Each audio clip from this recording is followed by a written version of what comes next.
అంటే ఒక పక్క మేము బీసీ బిల్లుకి సంబంధించి ఆమోదం తెలిపినాం. కేంద్రం అటు రాష్ట్రపతి దగ్గర నుండి కావచ్చు, గవర్నర్ దగ్గర నుండి ఒక సంతకం తెస్తే అయిపోయేదానికి ఎందుకు మరి ఇక్కడ రాష్ట్రంలో ధర్నాలు చేస్తారు? డైరెక్ట్ ఢిల్లీలోకి పోయి కేంద్రం మీద పోరాడదామంటూ కూడా కాంగ్రెస్ పార్టీ కావచ్చు, ఈరోజు ఎమ్మెల్సీ కవిత జాగృతి అధ్యక్షురాలు కూడా ప్రశ్నిస్తూ ఉంది. ఏం చెప్తారు?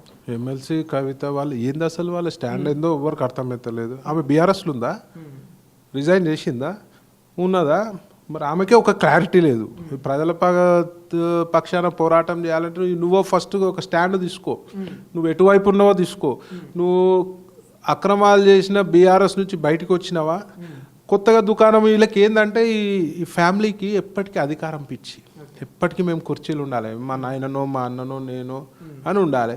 ఇప్పుడు నాయన పట్టించుకుంటలేడు, చేతనైతలేదు పెద్ద మనిషికి. ఇక అన్న చెల్లెల సవాళ్ళు.